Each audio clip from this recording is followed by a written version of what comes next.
Bon, bien, on va commencer. Certainement que d'autres personnes vont venir se joindre à nous. Alors, merci beaucoup pour ceux et celles qui sont là. Bienvenue à ce webinaire Jeunes chercheurs de l'ISE. Euh, alors, je me présente, Éric Pinault, je suis président du comité scientifique de l'ISE. On a Camille Chabat que je vais présenter dans quelques minutes qui est avec nous. Bonjour Laure. On a commencé ces webinaires en 2020, en pleine pandémie. C'était l'idée de, en fait non, un peu avant, de donner une visibilité aux étudiants de tout deuxième, troisième cycle pour présenter l'état de leur recherche. Des fois, on était au niveau des résultats d'un mémoire, parfois on était un projet de thèse, et c'était une manière d'engager des échanges interdisciplinaires avec les membres de la communauté. Et c'est un peu ça qu'on va faire encore une fois aujourd'hui. C'est un déroulé, là, on va jusqu'à 1h30, une présentation de 30 minutes, et après ça, une période de questions que je vais animer. Alors, Camille Chabat est étudiante au CIREG. Elle a effectué sa maîtrise en 2018-2020, au cours de laquelle elle a eu la chance de développer un modèle d'analyse de l'épuisement des ressources naturelles, enjeu qui, moi, m'intéresse personnellement beaucoup. Mais depuis, elle a changé de direction dans ses recherches et c'est vraiment intéressant, fasciné par le nombre de choix subjectifs qu'elle a elle-même dû faire au cours de cette recherche. Elle a décidé de consacrer son doctorat à l'étude des biais sociaux dans la modélisation de l'analyse de cycle de vie et de leurs conséquences sur les modèles que nous produisons, ce qui est vraiment, selon moi, un enjeu très important, compte tenu de l'importance que, c'est redondant ce que je viens de dire, mais en tout cas, vous comprenez, compte tenu de la centralité de ce type d'analyse maintenant de cycle de vie dans plusieurs niveaux, là, que ce soit au niveau industriel, au niveau scientifique. Alors, le titre de la présentation est Subjectif n'est pas arbitraire. Comprendre les mécanismes de prise de décision dans la construction des modèles d'évaluation des cycles, des impacts du cycle de vie. Alors, Camille, le plancher est à toi pour une trentaine de minutes. Merci, je vais partager mon écran. Oui. Ah, dernière petite information, ce webinaire va être enregistré si vous voulez pas que si vous voulez pas apparaître sur l'enregistrement. Normalement, on a juste la personne qui présente, mais juste en cas, vous pouvez fermer votre caméra. Mais il va y avoir un travail d'édition qui va être fait par Audrey de toute manière. Sur ce, je vous souhaite un bon webinaire. Ah, je suis désolée, j'ai tellement de fenêtres ouvertes. Je ne sais pas. Voilà. Pardon pour ça. Est-ce que vous voyez bien mon Absolument. écran? Très Très bien. bien. Oui, Alors, excusez-moi. Hop, je vais un peu pousser c'est parfait. et démarrer mon propre, mon Ah propre oui. chrono. Donc, merci de m'avoir invité. Puis, bonjour à tous. Je vais vous présenter ma thèse de doctorat. Donc, je suis dans ma dernière année. Donc, j'ai tous mes résultats. Je suis en train de compiler tout ça maintenant pour pouvoir publier. C'est là que j'en suis. Et je travaille sur la subjectivité des modélisateurs quand ils construisent un modèle mathématique en analyse de cycle de vie. Avant de rentrer vraiment dans le vif du sujet de ma recherche spécifiquement, on va passer par tout un ensemble d'étapes de contexte pour que vous compreniez bien exactement ce que je fais, ce que je travaille vraiment dans un aspect hyper spécifique de l'analyse des cycles de vie. Donc, on va tout déplier pour aller voir où est-ce que moi, je me situe exactement. Donc, l'analyse de cycle de vie, on dit que c'est un outil d'aide à la prise de décision. Donc, c'est un système de modélisation qu'on utilise essentiellement pour comparer deux produits entre eux et examiner les impacts environnementaux de ces produits, puis choisir de façon assez sommaire entre l'option A et l'option B, en se disant, OK, laquelle va impacter le moins. Alors, on parle d'analyse de cycle de vie parce que on va essayer de prendre en compte tous les impacts produits par mon objet A, mon objet B, tout au long du cycle de vie de cet objet, c'est-à-dire de l'extraction des ressources naturelles jusqu'à la fin de vie de l'objet, puis son traitement en tant que déchet, donc recyclage, enfouissement, tout en passant par toutes les étapes du cycle de vie, sa fabrication, toutes les étapes de transport, la phase d'utilisation. Donc, si par exemple, on veut parler d'une voiture, l'extraction du métal pour fabriquer la voiture, la fabrication de l'objet en lui-même, mais aussi la phase d'utilisation, le carburant utilisé, jusqu'à la fin de vie du véhicule. On va essayer de tout prendre en compte. Cette méthode, elle est encadrée par une norme ISO, alors, et ça a son importance dans ma recherche. Vous allez le voir après, cette norme ISO 14040 à 14046, elle encadre la façon dont on pratique l'analyse de cycle de vie en établissant tout un ensemble de règles. Puis je vous dirai après pourquoi ça a son importance dans mon histoire. Pour réaliser une analyse de cycle de vie, on passe par 4 étapes majeures. La première, c'est on détermine ses objectifs et les frontières du système qu'on va étudier. Qu'est-ce que ça veut dire? Ça veut dire, dans le cadre de l'exemple de ma voiture, c'est quoi mon objectif? Mon objectif, par exemple, ça va être de comparer les impacts environnementaux d'une voiture électrique à une voiture à essence. Donc, on va établir de quelle marque, le nombre d'années où on l'utilise, le nombre de kilomètres parcourus. On va déterminer, en fait, tout le contexte qui va encadrer l'objet de l'étude. Et une fois qu'on a déterminé ce contexte-là, on va faire ce qu'on appelle un inventaire où on va aller établir la liste de tous les entrants et de tous les sortants qui servent à composer le cycle de vie dans les frontières qu'on a déterminées. Qu'est-ce que c'est un entrant, un sortant? Un entrant, c'est tout ce que je vais extraire dans l'environnement. Un sortant, c'est tout ce que je vais émettre dans l'environnement. Donc, on parle de très, très grandes listes, hein, puisque les entrants et sortants d'1 kilo d'acier, c'est environ 150 entrants, donc 150 éléments que je prélève dans mon environnement, 600 sortants, 600 molécules que j'émets dans mon environnement, juste 1 kilo d'acier. Donc, on se doute que pour un véhicule, on est sur des listes qui sont absolument gigantesques.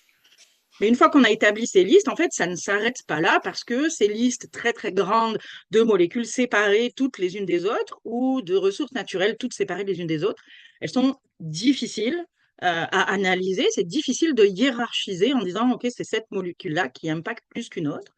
Donc, ce qu'on fait, c'est qu'on convertit cette liste d'inventaire en caractérisant. Puis pour transformer ma liste d'inventaire en impact potentiel sur l'environnement, j'utilise un modèle de caractérisation. Donc là, ce que vous voyez à l'écran, c'est les 4 étapes de mon analyse de cycle de vie. Au début, je vous ai dit, je détermine mes objectifs. Puis la deuxième étape, je fais mon inventaire, toute la liste de mes entrants et sortants. Puis ma troisième étape, c'est modifier cet inventaire et le transformer en impact potentiel sur l'environnement. Puis je peux aller jusqu'à déterminer juste 3 catégories d'impact global où je vais regrouper tous mes impacts entre eux pour rendre mes résultats beaucoup plus lisibles. Pour faire ce regroupement, donc je vous ai dit, on utilise des modèles de caractérisation. Donc vous les voyez, ils sont en vert là, hein, il y a bien ma liste d'inventaire. Et donc je vais utiliser ces modèles mathématiques qui vont transformer ma liste d'inventaire en impact. Moi, ce sont ces modèles-là que j'étudie et uniquement cela. Et même, je vais un pas plus loin, je n'étudie que les modèles de la catégorie ressources naturelles. Pourquoi est-ce que je me suis concentrée sur ces modèles-là? C'est parce qu'ils ont une particularité en analyse de cycle de vie et ce sont ceux qui contiennent le plus de subjectivité. Donc, choisir ces modèles-là, pour moi, ça m'a permis d'avoir un effet loupe sur ce que je savais déjà être partiellement là, qui est la subjectivité du modélisateur quand il construit son modèle mathématique. Un modèle d'aide à la prise de décision, comme une analyse de cycle de vie, comme un modèle de caractérisation, ça se construit un peu comme une recette de cuisine. J'ai mon objectif initial, on me pose une question, je veux savoir si c'est ma voiture électrique ou ma voiture à essence qui impacte le plus. Et à partir de cet objectif-là, je vais construire un peu comme une recette de cuisine, une dose d'hypothèse, 2 doses d'observation empirique, une tasse de technique mathématique, 2 tasses de scénario. Je vais assembler tout ça pour produire mon modèle. Ce modèle-là, son objectif, c'est répondre à ma question initiale. On dit que sa fonction épistémique, c'est-à-dire son rôle, hein, dans ma recherche de connaissances, c'est produire cette connaissance, répondre à cette question pour se tenir à la fin la meilleure prise de décision possible pour pouvoir choisir entre mon produit A et mon produit B par rapport à l'objectif initial qui a été déterminé. À cause de cette détermination de mon objectif initial, à cause de ce cadre que je fixe à mon modèle, on le sait déjà, ça relie la production de connaissances à un contexte et de fait, c'est toujours une approche partisane. c'est toujours une approche subjective. Et ça, c'est pas propre à l'analyse de cycle de vie, c'est propre à tout système de modélisation. En analyse de cycle de vie, on le sait que nos modèles, ils contiennent une part de subjectivité. On le sait tellement que dans les années 90, il y a eu un débat absolument houleux où les scientifiques en ACV se sont disputés comme des chiffonniers de la façon dont les scientifiques se disputent, c'est-à-dire par articles interposés et publications, où ça s'est chicané quand même assez fort, avec une partie de la communauté qui disait la subjectivité, on en a, faut qu'on apprenne à la gérer, faut qu'on apprenne à l'utiliser pour produire nos modèles, et une autre partie de la communauté qui disait absolument pas, la subjectivité, elle est à éviter à tout prix, nos modèles, ils sont mathématiques, ils sont basés sur la science, ils doivent être objectifs. Puis là, on revient à ma norme ISO. Je vous ai dit, la norme ISO, elle encadre les pratiques d'analyse de cycle de vie et elle encadre la façon dont on construit nos modèles. Et en 2006, la norme ISO, elle est mise à jour et ça va mettre un coup d'arrêt au débat. Pourquoi? Parce qu'elle va émettre deux recommandations en fait, qui vont un peu couper court à toute discussion, alors qu'elles sont très floues, ces recommandations, vous allez voir, mais ça va arrêter en fait le débat sur la subjectivité. On va très peu en parler et on ne va jamais l'étudier, la subjectivité dans nos modèles. Qu'est-ce qu'elle va dire, la norme ISO? Elle dit deux choses. Elle dit les modèles mathématiques, donc les modèles de caractérisation qu'on utilise, transformer nos inventaires en impacts environnementaux. Le premier critère, c'est qu'ils doivent être acceptés au niveau international, c'est-à-dire fondés sur un accord international ou approuvés par un organisme international compétent. Donc, ce qu'on privilégie là, c'est le consensus de la communauté. La communauté doit, de façon globale, valider les modèles qu'on produit avant qu'on les utilise. Puis le deuxième critère, c'est le modèle de caractérisation pour chaque indicateur. Il doit être scientifiquement et techniquement valide, basé sur un mécanisme environnemental identifiable distinct et une observation empirique reproductible, basée sur la science. Et ce sont les deux seuls critères que ISO émet pour la construction des modèles de caractérisation. Donc ISO, en fait, elle botte en touche et elle dit à la communauté, c'est à vous de valider les modèles, c'est à vous d'être tous d'accord pour dire ce modèle-là est pertinent, et ensuite on se mettra à l'utiliser. Et le modèle, il doit être basé sur la science. Puis vous allez voir que les modèles en ressources naturelles, que je choisis donc d'étudier, ils ne correspondent à aucun de ces deux critères. Aucun d'entre eux ne fait consensus, aucun d'entre eux n'est basé sur un mécanisme environnemental identifiable, distinct. Pourquoi? Parce qu'on parle d'extraire des ressources naturelles, et donc on ne parle pas d'émettre une molécule chimique dans un environnement naturel. On parle d'extraire une ressource et on parle de l'effet que ça va avoir sur l'économie humaine. Est-ce que je vais épuiser ma ressource? Est-ce que je vais pouvoir maintenir mon activité économique? C'est ça qu'on essaye d'analyser. Et donc, on est uniquement sur de l'activité humaine. Donc, on ne correspond à aucun des deux critères. Et à cause du fait qu'on ne corresponde à aucun de ces deux critères, vous allez voir que ces modèles-là sont bourrés de subjectivité, ce qui n'est pas forcément une mauvaise chose. Donc, des modèles ressources naturelles aujourd'hui, on en a 32, vous les voyez à l'écran, là on ne va pas les passer en revue. Vous voyez qu'on peut les répartir en 5 grandes familles, mais même dans ces familles-là, même au sein de familles, les modèles essayent d'analyser la même chose. Ils empruntent tous des façons de faire différentes et ils produisent tous des résultats différents quand on leur pose la même question. Si je pose la question à tous ces modèles, qu'est-ce que c'est l'impact sur ma ressource de sable quand je l'utilise de telle ou telle façon? Ils vont tous me répondre une chose différente. Et donc, prendre une décision valide basée sur ces modèles-là, c'est extrêmement compliqué. En analyse de cycle de vie, on a 3 grandes catégories finales, 3 grandes catégories d'impact. La première, c'est la santé humaine. Si vous regardez les modèles qui y sont contenus dans cette catégorie-là, ils cherchent tous à préserver la même chose, c'est-à-dire la vie humaine. On a une deuxième grande catégorie qui s'appelle qualité des écosystèmes. Si vous regardez les modèles de cette catégorie-là, ils cherchent tous à préserver la même chose, qui est la vie au sein des écosystèmes. Quand vous regardez les modèles en ressources naturelles, ils cherchent tous à protéger quelque chose de différent. Ça peut être l'épuisement de ma réserve géologique, la capacité des générations futures à utiliser ces réserves-là, l'accessibilité en termes de stabilité géopolitique, le maintien de mon activité économique. Tous ces modèles, ils utilisent des proxys différents, c'est-à-dire une manière d'évaluer mon problème différente. Pourquoi? Parce qu'en fait, ça retombe sur le modélisateur ou la modélisatrice de déterminer quel va être le meilleur moyen d'évaluer l'impact fait à la ressource. Et chacun a une idée différente de ce que c'est le meilleur moyen d'évaluer cet impact-là. Donc, on obtient ces 32 modèles qui font tous des choses différentes parce qu'on n'arrive pas à se mettre d'accord sur cette problématique-là. Pourquoi est-ce que c'est embêtant? Parce qu'on n'a pas abordé ce sujet-là. Pourquoi est-ce que c'est un problème? J'ai des modèles subjectifs, tous les modèles sont subjectifs, je pourrais m'arrêter là. C'est embêtant parce qu'aujourd'hui, l'analyse de cycle de vie, on la retrouve partout. Elle est utilisée dans les politiques publiques pour déterminer des stratégies sur la mobilité durable dans les villes, par exemple. On s'en sert pour faire des stratégies d'éco-conception de produits, pour améliorer des procédés industriels, mais on s'en sert pour soutenir des programmes de conception durable des bâtiments, pour soutenir certains labels comme LEED, hein, qui est supporté par des analyses de cycle de vie, donc des certifications environnementales. Aujourd'hui, on la retrouve partout. À partir du moment où elle devient mainstream et où on la retrouve absolument partout, ça devient quand même important de comprendre comment et pourquoi on construit ces modèles-là. C'est quoi la part de subjectivité dans ces modèles-là? À quoi est-ce qu'elle correspond? Puis pourquoi est-ce qu'elle arrive? Donc l'objectif de cette recherche, c'est de révéler les facteurs qui viennent influencer la prise de décision des modélisateurs dans ces modèles très particuliers qu'on utilise en évaluation des impacts en analyse de cycle de vie. Puis pour faire ça, j'ai deux sous-objectifs. Le premier, ça a été de décrire et cartographier les étapes clés dans mon processus de modélisation. Par quoi est-ce qu'on passe pour modéliser quelque chose? Qu'est-ce que c'est le procédé?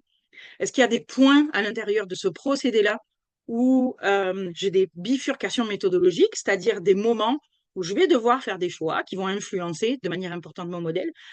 Où est-ce que ça arrive? Comment est-ce que ça arrive?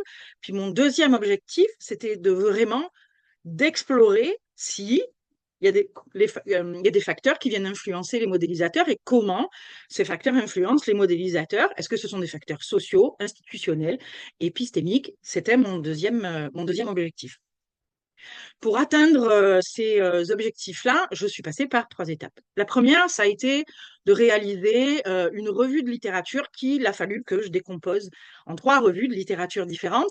La première, ça a été de référencer tous les modèles de caractérisation en ressources naturelles, de voir comment est-ce qu'ils étaient construits, par quelles étapes est-ce que les gens étaient passés, quel modèle conceptuel, c'est-à-dire le modèle mental, avant de passer à la mathématisation, avait été déterminé, quels étaient les objectifs, puis ensuite de déterminer tout un ensemble de critères techniques, quels horizons temporels avaient été choisis, quel type de réserve géologique avait été choisi, est-ce qu'ils avaient été empruntés des indicateurs, d'autres indicateurs pour les intégrer à leur modèle. Ça aussi, ça faisait partie de ma problématique. Puis tous ces éléments que donc j'ai rassemblés à partir de cette première revue de littérature, ça m'a permis de commencer à construire des grilles d'analyse parce que mon objectif numéro 2, c'était de conduire des entrevues et d'aller directement interroger les modélisateurs. La deuxième partie de ma revue de littérature, ça a été en fait de me rendre compte que effectivement en analyse de cycle de vie, on n'étudie pas la subjectivité dans les modèles. On en parle, mais on ne fait pas de recherche dessus. Donc, aucune recherche n'a jamais été conduite sur ce sujet-là. Et donc, il a fallu que je me tourne vers d'autres disciplines et d'autres champs de la science pour aller voir ce qu'on disait sur la subjectivité dans la modélisation. Donc ça, il y a eu une première part de revue de littérature où je suis allée étudier la subjectivité en sciences, donc la science comme une pratique sociale, hein, dans tout un champ de la science sociale qu'on appelle les STS, Science and Technology Studies. Et une fois que ça a été fait, ça m'a permis en fait de construire un cadre d'analyse qui me permet moi ensuite d'étudier la nature des facteurs d'influence que je retrouve dans mes entrevues et qui sont de deux très grandes familles. Il y en a un qui a été défendu par Sheila Jasanoff, qui est une scientifique qui a beaucoup travaillé en sciences sociales et qui dit que la science et la société se construisent mutuellement. La société influence la science et la science influence la société. Donc, je voulais savoir si je retrouvais cette influence dans mes entrevues avec mes modélisateurs. Puis le deuxième aspect était de dire que la connaissance scientifique, elle se construit au sein d'une communauté de pairs et que cette communauté de pairs, elle a beaucoup d'influence sur la communauté elle-même. Donc, c'est une autre scientifique qui a défendu cette thèse. Elle s'appelle Hélène Longino. Et donc, ces deux cadres d'analyse m'ont permis, moi, de construire, encore une fois, de compléter ma grille d'analyse pour me permettre d'analyser mes verbatims dont on va parler après. Puis le troisième pan de ma revue de littérature, ça a été de voir que disent les autres disciplines qui utilisent la modélisation comme aide, comme outil d'aide à la prise de décision. Qu'est-ce que disent ces disciplines-là de leur pratique de modélisation? Est-ce que eux, ils les étudient et qu'est-ce qu'ils en disent? Alors oui, ils les étudient même beaucoup. Il y a tout un pan de la science du climat qui étudie ses propres modélisations, qui parle de l'importance des choix dans les scénarios et de la subjectivité dans les modèles, et de la place des hypothèses sociopolitiques qui vont façonner ces modèles-là.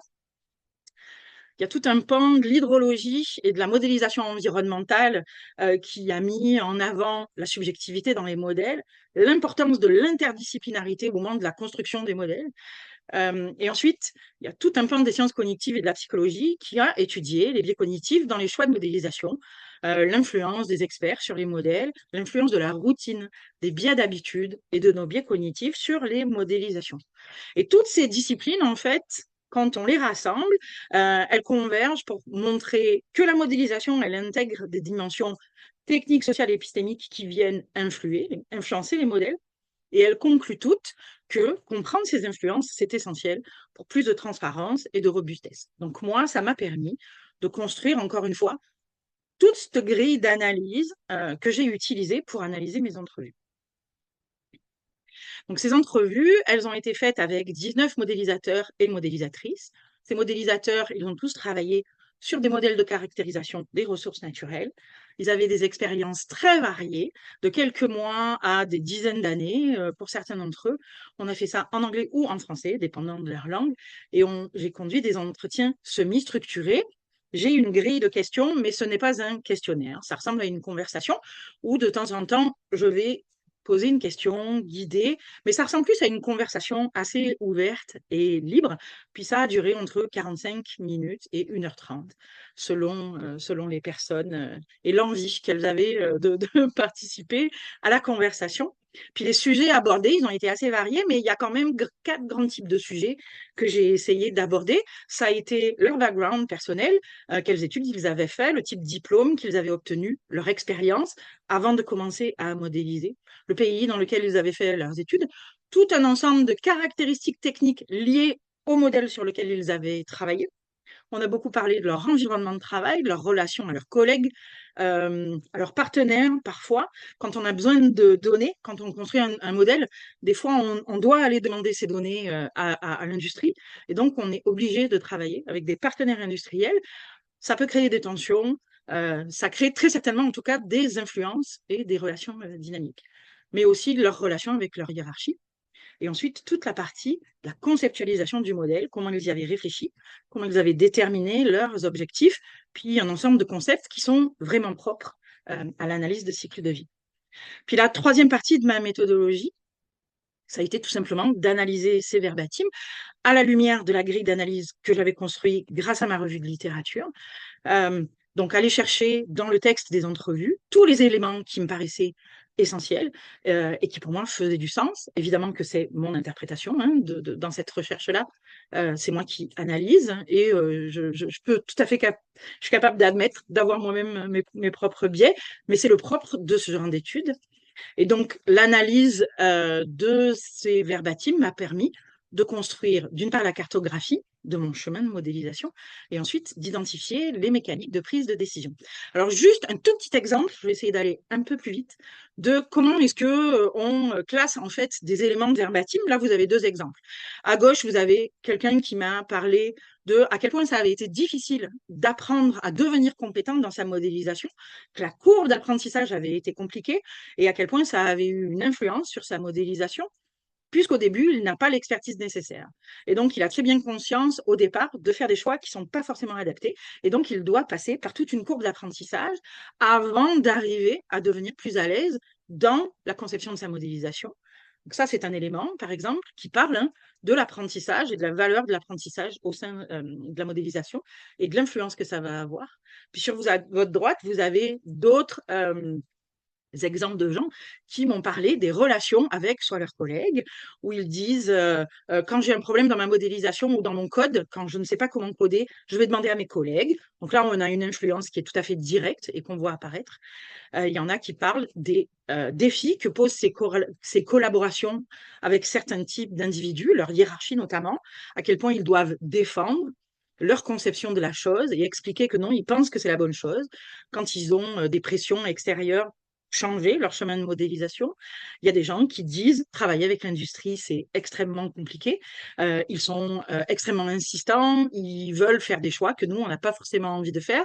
Donc, on voit que toutes ces influences du réseau dans lesquels les modélisateurs y travaillent, elles apparaissent dans les verbatims et on est capable de les identifier quand on les voit apparaître. Donc, en termes de résultats, là, vous voyez les résultats de mon premier objectif qui donc était de cartographier le chemin de modélisation. On voit que ce chemin, il se déploie de façon un peu en éventail là. Donc je démarre avec mon objectif que vous voyez tout en haut de mon chemin et je vais passer par ma première boîte qui est la boîte du modèle mental, c'est-à-dire du moment où je vais devoir imaginer comment est-ce que je vais faire pour créer cette modélisation-là. Donc là, on n'est pas du tout dans la mathématisation, on est vraiment dans le concept narratif de qu'est-ce que je cherche à prendre en compte, qu'est-ce que c'est les étapes par lesquelles je vais passer, qu'est-ce qu'il faut que j'aille chercher comme information. Donc on est vraiment dans de la narration. Cette étape, elle est extrêmement importante. Il y a plusieurs études qui mettent en évidence le fait que les décisions qu'on va prendre à cette étape-là, elles ont tendance à figer le modèle, elles le fixent. C'est extrêmement compliqué de revenir en arrière même quand c'est un processus itératif où on revient sur des choix et des décisions qu'on a pris, c'est quand même très compliqué de prendre d'autres décisions quand on a choisi une direction. Donc, c'est très important d'accorder beaucoup d'attention à cette étape-là. Puis ensuite, mon chemin, il se déploie quand mon modèle mental est fini, est terminé, mon modèle conceptuel. On passe par la phase de mathématisation, on va transformer tout ça en équation, on passe à une autre couche de prise de décision subjective, où là, on est sur des prises de décision qui parfois sont plus liées à des objectifs matériels. Je n'ai pas trouvé des données de qualité suffisante, mon code est beaucoup trop gros, mon ordinateur n'arrive pas à le faire tourner. Donc, on est sur des choix liés à de la faisabilité technique. Je travaille tout seul sur mon modèle, j'ai pas d'équipe pour m'aider à aller rassembler de la donnée. Donc, je fais ce que je peux, comme je peux, au moment où je le fais. Ça aussi, c'est une influence sur la façon dont on va construire le modèle. On va avoir tendance à privilégier la simplicité, par exemple. L'objectif numéro 2, si vous vous souvenez, c'était d'identifier comment on prenait des décisions et est-ce qu'il y avait des facteurs d'influence. Bon, moi, il y en a plusieurs très nets que j'ai pu identifier. Le premier, c'est, comme je l'ai dit plusieurs fois, les objectifs guident les choix méthodologiques. Ils peuvent être influencés par les parties prenantes. Des fois, ils sont influencés par des pratiques disciplinaires. Il y a des écoles de pensée, on a une façon de faire les choses. Le deuxième, c'est le développement du modèle conceptuel. Comme je vous l'ai dit, tout cet ensemble-là a une influence énorme sur la façon dont je vais construire mon modèle mathématique ensuite. La formalisation mathématique dans la traduction des concepts en équations, elle est influencée par mes outils disponibles, mais aussi par les compétences de modélisateur. Il y a une deuxième courbe d'apprentissage à ce moment-là. Il y a des contraintes méthodologiques qui sont propres à la CV. Le fait de devoir coller à la norme ISO et donc de devoir respecter le consensus, par exemple, pousse les modélisateurs à faire des choix qui sont la voie du milieu, on va dire, et à produire des modèles qui sont moins hors de la boîte et moins innovateurs et plus dans la recherche de consensus. Et ça, c'est une très grosse influence sur les modèles en analyse de cycle de vie, par exemple.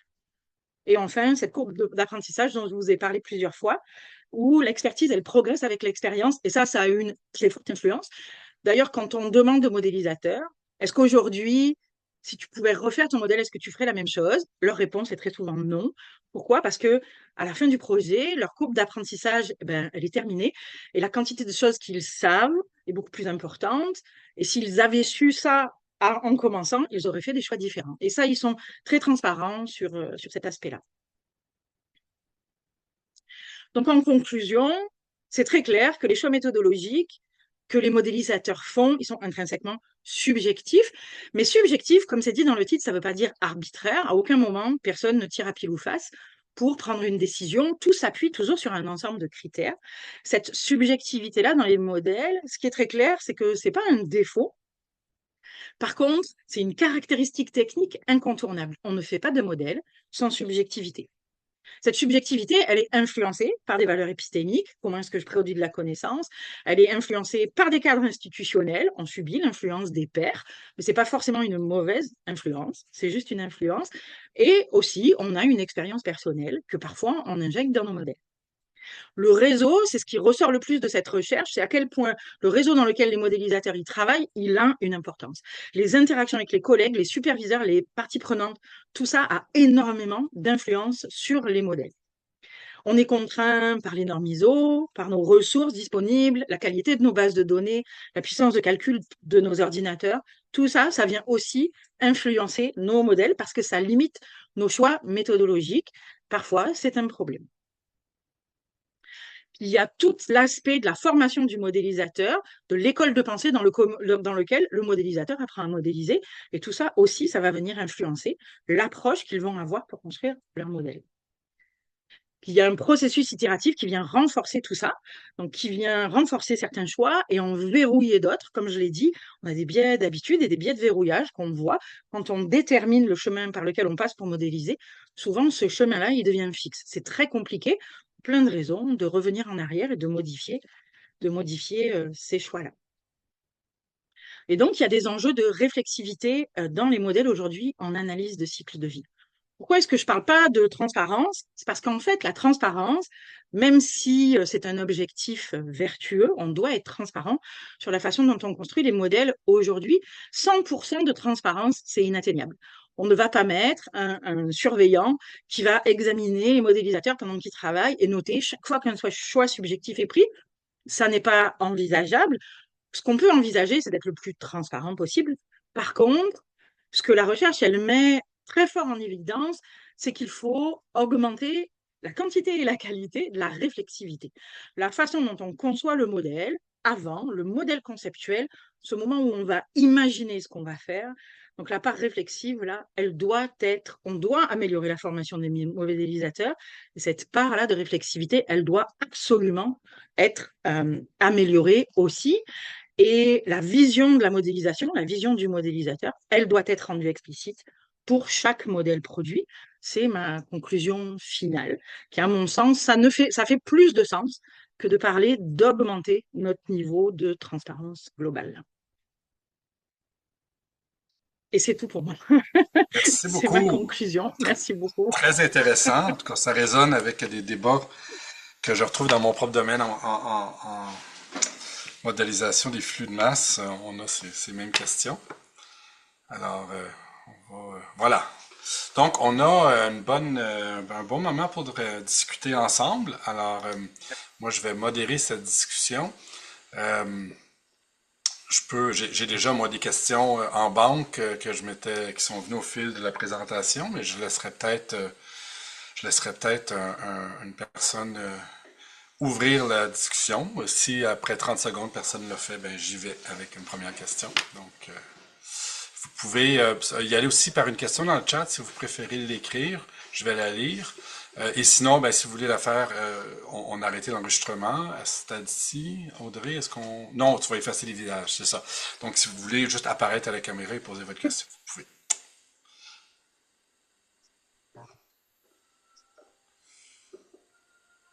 Puis, il faut être patient. J'ai appris qu'il faut être patient, laisser venir les questions. Pas tout de suite sauter, sinon j'en ai une première.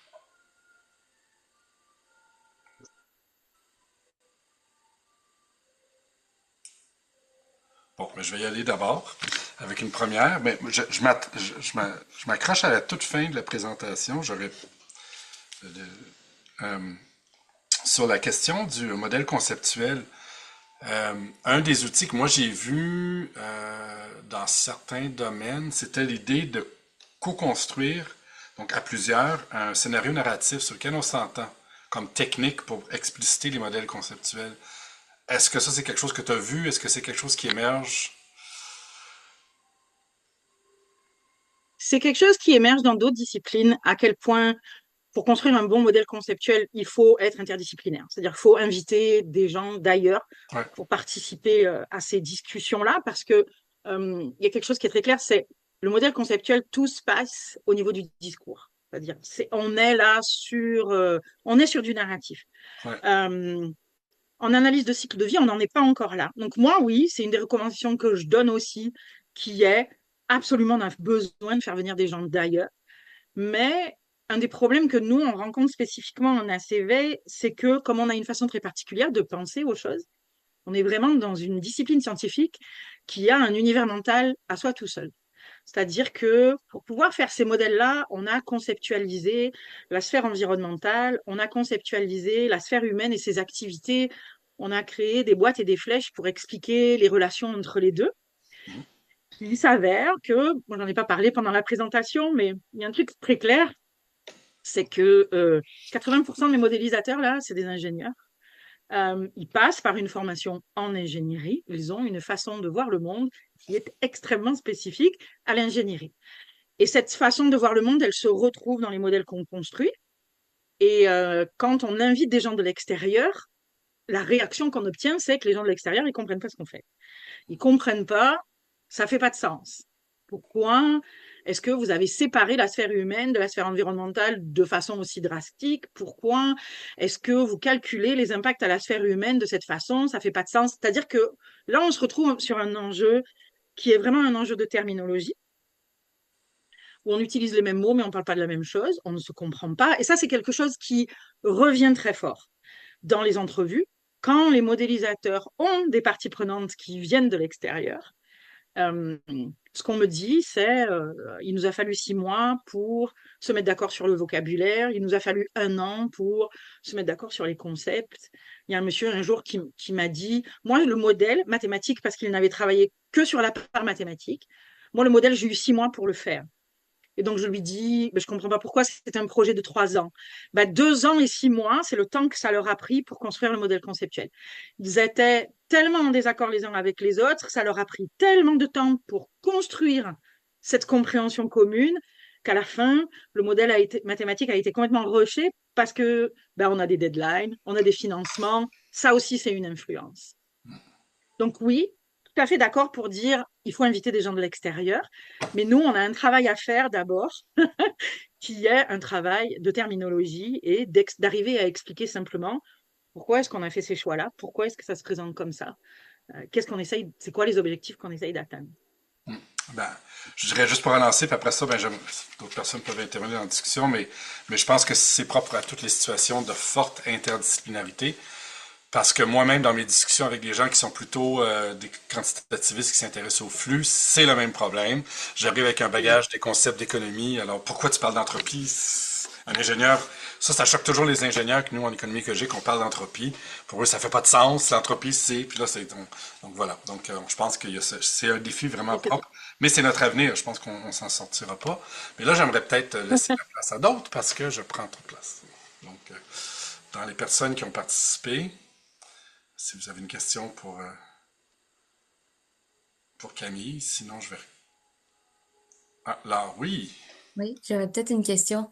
Mais moi, je connais pas bien le sujet, fait que ça va peut-être être une question naïve, mais là, selon ce que je comprends, c'est que devant une situation, on crée un modèle d'analyse de cycle de vie.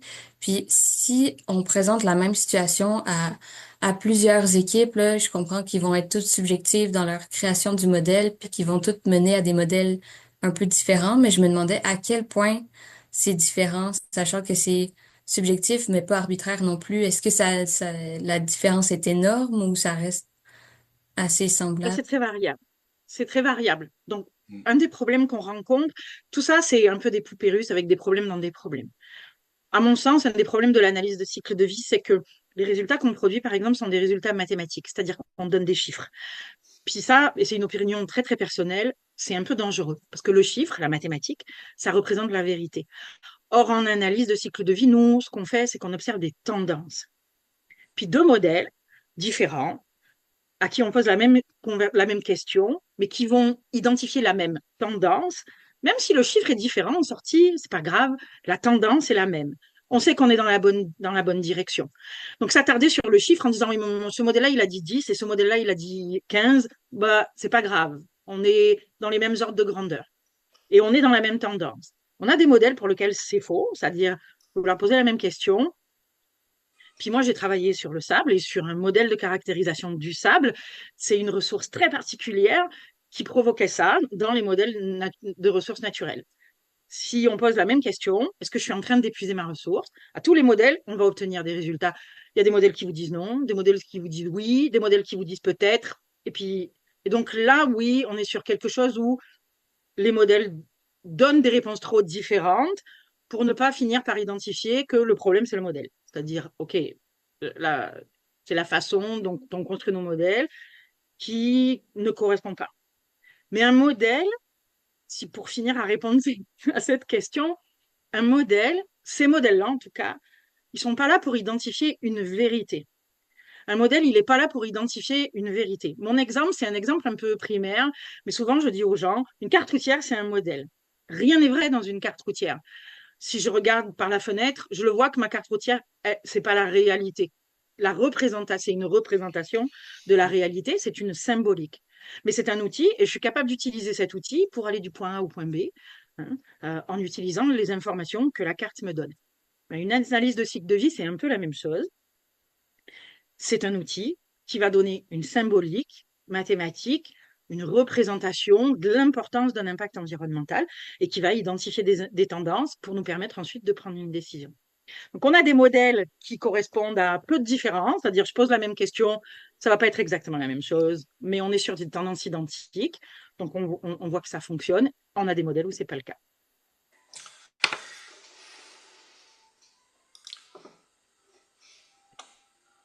Moi, j'ai osé dans un article scientifique parler de cette question du sable, d'ailleurs. Je suis en train de l'écrire en ce moment. Mais j'ai été beaucoup de précautions, mais ça m'amène à une question de relance. Parce que là, on est dans les modèles d'épuisement des ressources.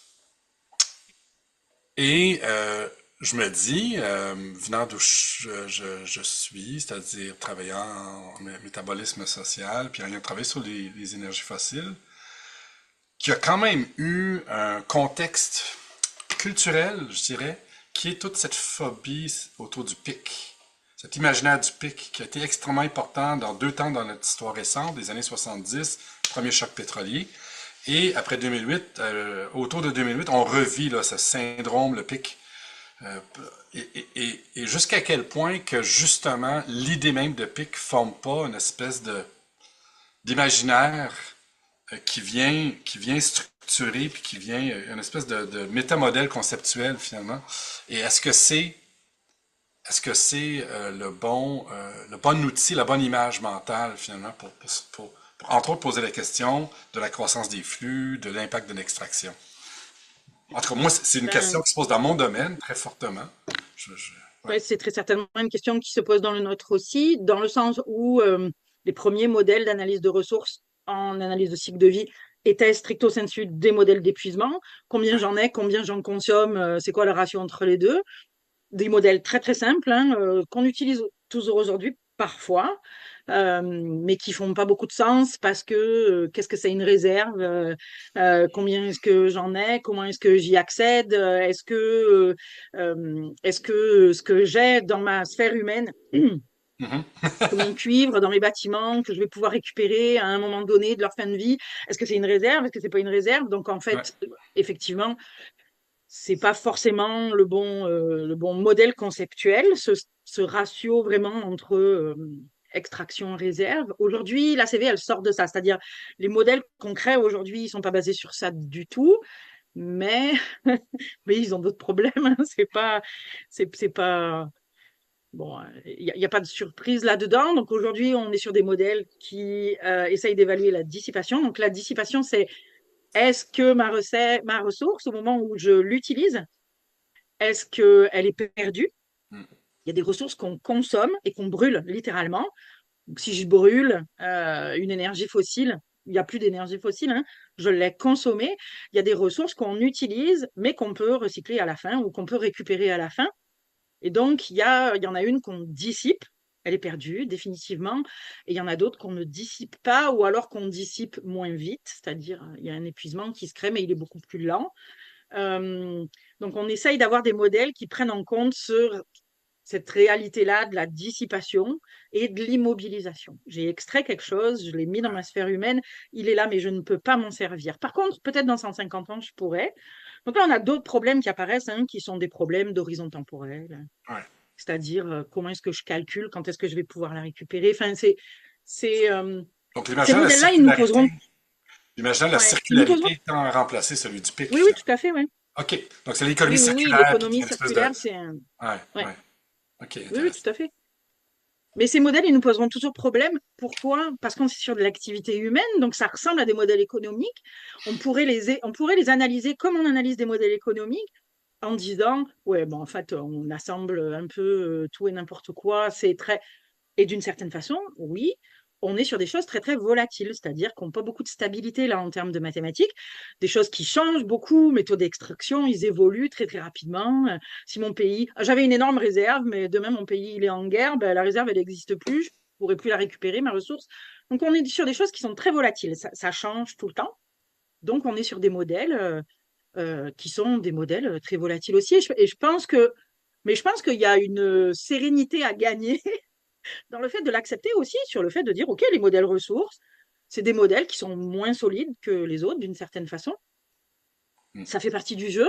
Euh, Évaluer nos ressources, comment on les utilise et c'est quoi le devenir, c'est quand même relativement important.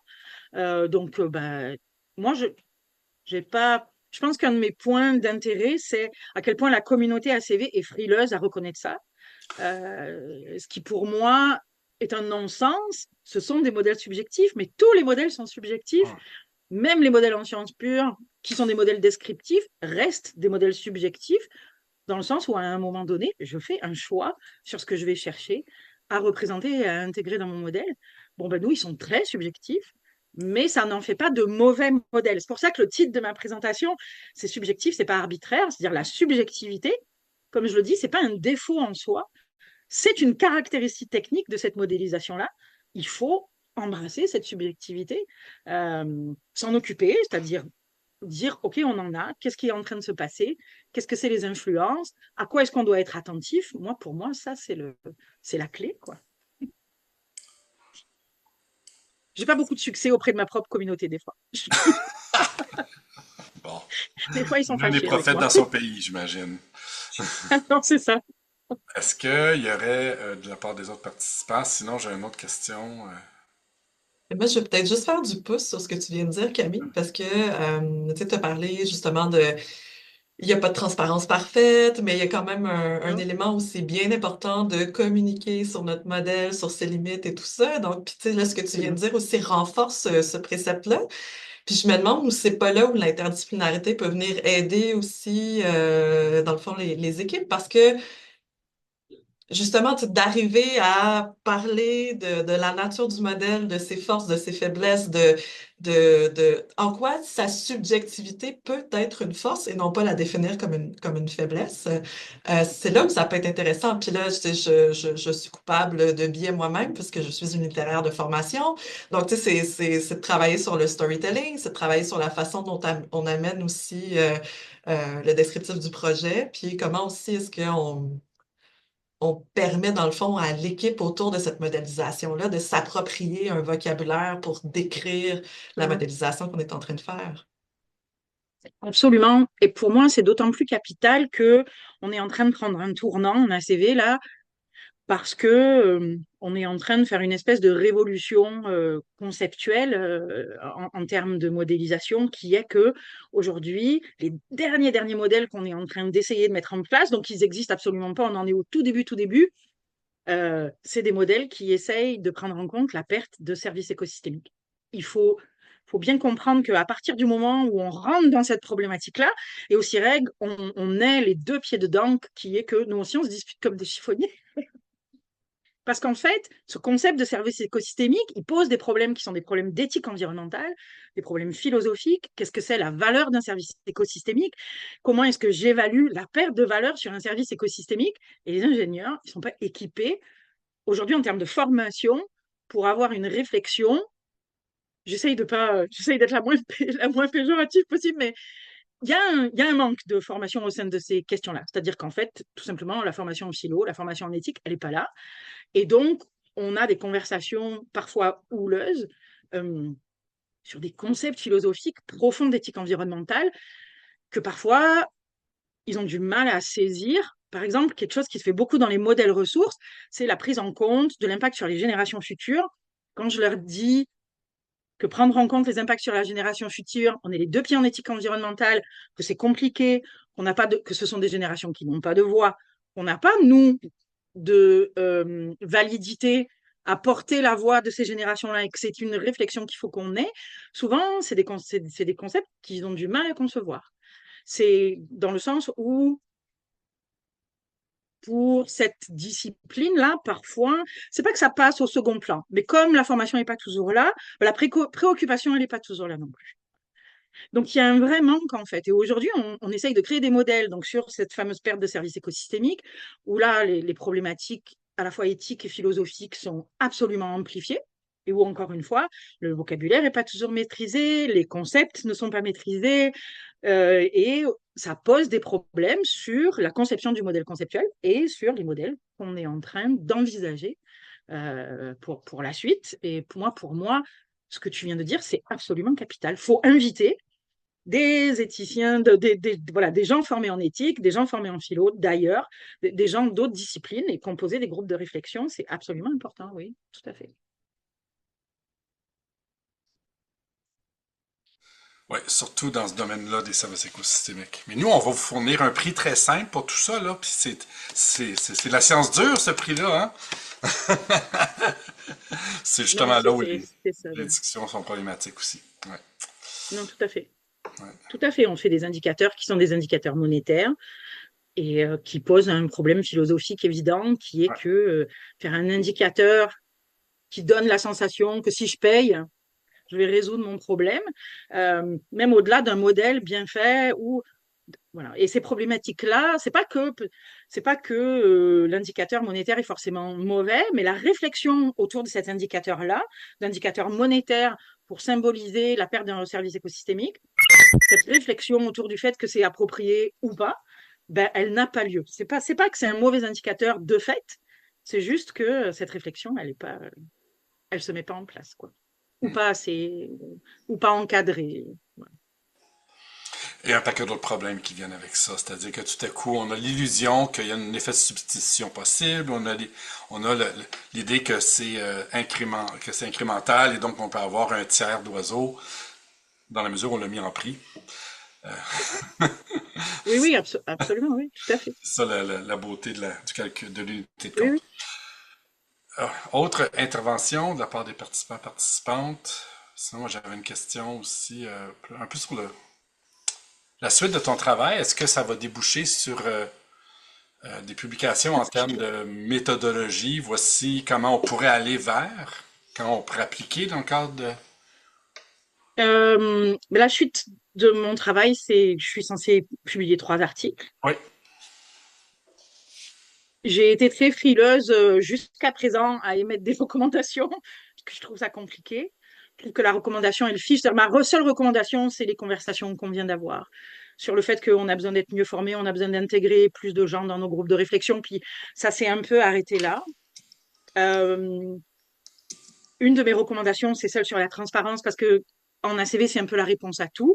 C'est quelque chose qui nous tient beaucoup à cœur, qui fait partie des recommandations ISO sur les ACV elles-mêmes qu'on produit, c'est-à-dire les comparaisons de produits et tout ça, mais moins sur les modèles à l'intérieur, parce que l'ACV, c'est des modèles dans les modèles dans les modèles. Donc le modèle final, lui, il est hyper transparent. Dans les études, tout est renseigné le plus possible, mais c'est un peu une boîte noire. C'est des poupées russes, puis c'est un peu une boîte noire pour les modèles avant, mais ça nous tient beaucoup à cœur. Mais c'est aussi la réponse à tout. C'est-à-dire que chaque fois que moi je présente ma recherche et ce que je dis, la réponse est ah ben on va être plus transparent. Mais comme je l'ai dit, cette transparence-là, elle a une limite. Et même si c'est vertueux d'être transparent, 100% de transparence, c'est inatteignable. Et on a d'autres problèmes que juste être transparent. Si on fait euh, des choix qui sont pas les meilleurs choix qu'on aurait pu faire, est-ce qu'être transparent sur ces choix-là, ça résout notre problème? Bon, ben non, pas forcément. La transparence, c'est intéressant dans le sens où, quand on construit un modèle, ça, c'est quelque chose qui ressort aussi des entrevues, assez souvent, entre l'objectif énoncé par le modélisateur, mon modèle, je voulais qu'il fasse ça, et c'est ça qu'il fait. Et ce que fait le modèle, des fois, on a un gap, il y a un trou, il y a un écart entre les deux. Puis quand on les pousse un peu, ils finissent par avouer que, bah, effectivement, le modèle, il fait pas tout à fait ça. Donc cette transparence, là, elle est intéressante sur pourquoi est-ce que j'ai un écart entre l'objectif initial et ce que fait le modèle réellement. Ça, c'est intéressant parce que ça me permet d'analyser la démarche que le modélisateur il a eue en construisant son modèle. Puis ça me permet d'évaluer de façon juste à quelle question répond le modèle. Parce que il n'y a pas de mauvais modèle de façon un peu absolue. Les modèles, ils sont calibrés pour répondre à une question initiale. Donc, si je pose la bonne question au bon modèle, j'aurai une réponse appropriée. Si j'utilise le mauvais modèle pour répondre à une question qui n'est pas adaptée, parce que entre l'objectif et ce que fait le modèle, j'ai un écart et que la publication ne me permet pas d'identifier cet écart, ben là, Ouais. mon absence de transparence, là, ça devient gênant, en fait.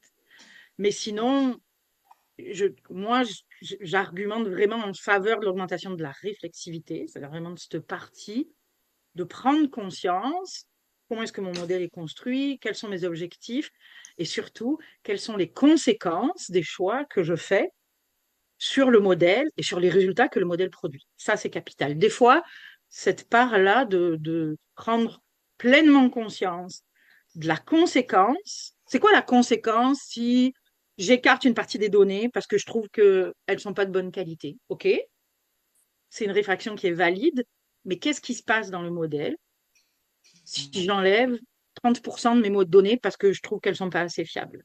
Qu'est-ce que ça veut dire mathématiquement pour mon modèle? Voilà, cette réflexivité-là de qu'est-ce que c'est la conséquence de mon choix et de mes actes pendant que je construis le modèle. Merci pour cette réponse, ouais, nuancée. Et je retiens qu'au CIREG, on va avoir besoin d'ouvrir un poste de philosophe en résidence. Mais moi, je serais complètement en faveur. Des fois, je me bats un peu. C'est pas tout à fait mon domaine d'expertise non plus. Non, Mais non, ouais, ouais, moi, je serais complètement en faveur de ça. Surtout qu'il y a un vrai désir hein, de cette réflexion-là chez les modélisateurs. Elle est quand même là. Alors, pas chez tous, hein, c'est toujours la même chose. Il y a des gens que ça n'intéresse pas. Mais au CIREG, elle est vraiment là. C'est-à-dire, il y a un désir, surtout chez les plus jeunes, d'avoir cette mécanique de pensée et puis d'avoir accès à ça.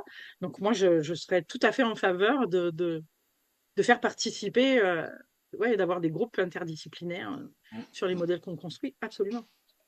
super. On va conclure sur ça, sur cette intention qui me semble très intéressante. Alors Camille, je te remercie beaucoup pour ta présentation qui, moi, m'a beaucoup éclairé et intéressé. Et encore une fois, merci aux participantes, merci Aude d'avoir organisé ça. Merci Camille pour la présentation que moi j'ai trouvé très éclairante, puis ouais, ça va être des bons articles à lire. Et on va réfléchir à cette idée ouais, d'interdisciplinarité forte dans nos unités. Sur ce, je vous souhaite une belle après-midi. Absolument. Merci tout Merci le monde. beaucoup. Merci Bonne beaucoup. journée. Merci. Bye. Voilà.